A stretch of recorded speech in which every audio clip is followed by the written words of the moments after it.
അയ്യോ ഇവിടെ എല്ലാ ചെടികളുണ്ട്. മേത്തിരി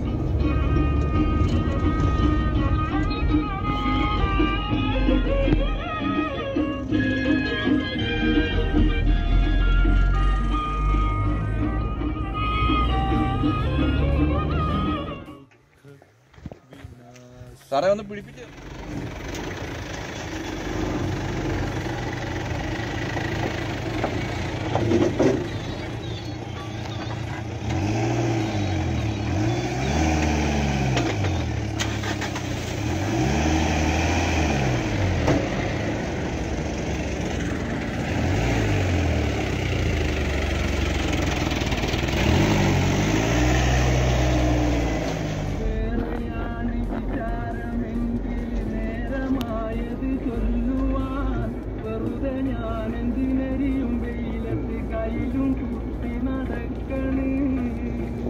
കുട്ടികളുടെ പെട്രോൾ അടിക്കാം, ഡീസൽ റഷ്യക്കാരൻ്റെ.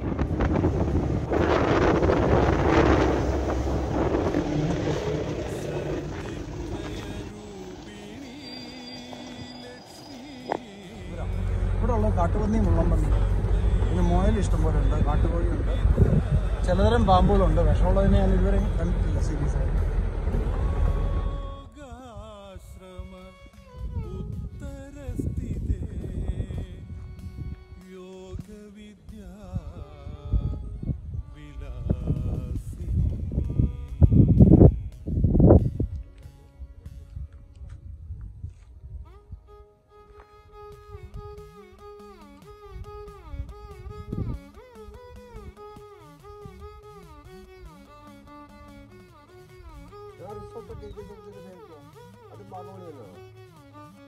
ഇതെല്ലാം വട്ടപ്പതാൽ.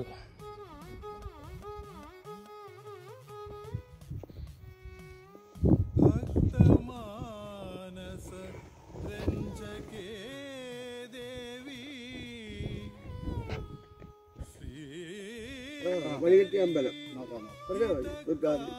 നമ്മളവിടെ ചെന്ന് കഴിയുമ്പോൾ ഒരു 25 വയസ്സ് എടുത്ത് കൊടുക്കുന്ന അമ്പലത്തിൽ മണി, ആ മണി നമ്മൾ 7 പ്രദക്ഷിണം ചെയ്തിട്ട് അതെ കെട്ടണം. ഒരു 10 ലക്ഷം രൂപയുടെ മണി അതെ കിടപ്പുണ്ട്. നമ്മൾ അതിന്റെ എവിടെയെങ്കിലും ഒന്നിന്റെ കൊടുത്തിട്ട് മരത്തേലാണോ അമ്പലത്തിലാണോ? അമ്പലത്തിൽ. അല്ല, മരത്തിൽ കെട്ടിയത് മണികെട്ടി അമ്പലം. എന്തോരം വൃക്ഷമാണ് അത്? അല്ല, ആലയിൽ അങ്ങനെ 7 പ്രദക്ഷിണം വെച്ചിട്ട് നമ്മൾ പ്രാർത്ഥിച്ച് നമ്മൾ ഏത് കാര്യം വിചാരിച്ച് നടത്തിയാലും ഉടനെ തന്നെ അവിടെ അത് സാധിച്ചു തന്നിരിക്കുമെന്നാണ് അതിന്റെ വ്യവസ്ഥാപിതമായ നിയമം. ശക്തി എന്ന് പറഞ്ഞാൽ ശക്തിയുടെ മൂർധന്യഭാവമാണ്. അല്ല, എനിക്ക് ഒരാഗ്രഹവും ഇനി ബാക്കിയില്ല, എന്നാലും ഒരു മണി ഞാൻ കെട്ടും. അതെ, ആഗ്രഹം സാധിക്കാനല്ല. അതല്ല,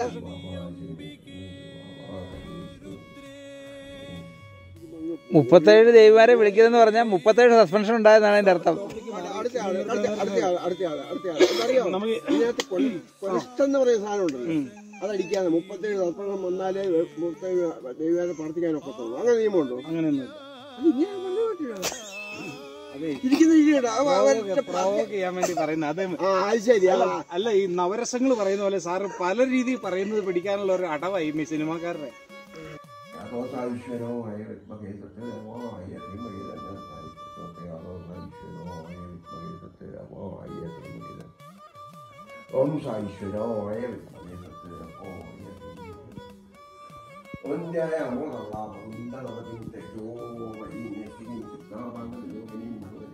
അങ്ങനെ പോലീസ് ജോലി വിട്ട് വണ്ടിയിൽ വന്ന് താമസിക്കുമ്പോഴേ ഒരു ഫ്ലാറ്റ് 150 രൂപയുണ്ട് മാസം. അപ്പാർട്ട്മെൻറ്റാണ്, 2 ബെഡ്റൂമും ഉണ്ട്, സംവിധാനം എല്ലാം ഉണ്ട്. അപ്പോൾ അവസാനം സസ്പെൻഷൻ വന്ന കാര്യം പിന്നെ പറയാം. സസ്പെൻഷൻ വന്നു കഴിഞ്ഞപ്പം ഭയങ്കര സങ്കടം. എങ്ങനെ വീട്ടിൽ പോകുന്നതിന് പേടി, അച്ഛനെ അമ്മയെ എങ്ങനെ കാണുമെന്ന്. അവസാനം പിന്നെ ആൾക്കാർ പറഞ്ഞു ദേവി പോയി പ്രാർത്ഥിക്കാം. രാവിലെ എഴുന്നേക്കും. രാവിലെ എഴുന്നേറ്റ് നേരെ അമ്പലത്തിൽ ഇരുന്ന് പ്രാർത്ഥിക്കാനമ്മേ, ഇത് തന്നെ രക്ഷപ്പെടുത്തി തരാൻ പറയും കേട്ടോ. എന്റെ കൂട്ടത്തിൽ ദേവി നിൽക്കാന്ന് ഞാൻ ഇപ്പൊ വിചാരിക്കുന്നത്. എന്തറിയോ, അതുപോലെ നമ്മളെ ആ ദേവി അങ്ങ് അനുഗ്രഹിച്ചു. 6 മാസം കഴിയുന്നതിന് മുമ്പ് എന്നെ തിരിച്ചെടുത്തു. സർവീസിലുണ്ട്. അപ്പം അങ്ങനെ ആ ദേവിയാണ് ഒന്നാമതായിട്ട് വിളിക്കും. എന്തിക്ത കോവിലമ്മേ എന്ന് വിളിക്കും. അതാണ് വിരിച്ചു ചൊല്ലിച്ച് പ്രാർത്ഥനയുടെ ഒന്നാമത്തെ ഘട്ടം. അമ്മേ എന്തിക്ത കോവിലമ്മേ, കിളിയൂർ കുന്നുമ്മേലമ്മേ ഭഗവതി, എൻ്റെ അമ്മയുടെ കുടുംബദേവി കിളിയൂർ, കോട്ടയത്തുള്ള കിളിയൂർ കുന്നുമ്മേൽ.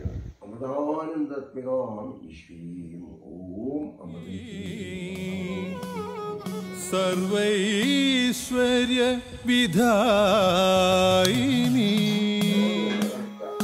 യോഗാശ്രമ ഉത്തരസ്ഥിതേ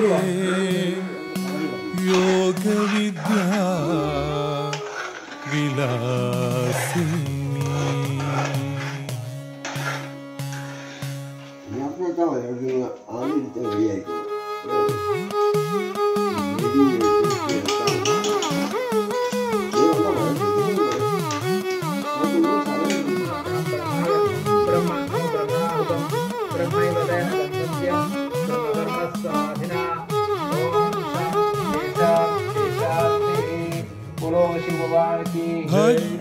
ഭക്തമാനസ രഞ്ജകേ ദേവി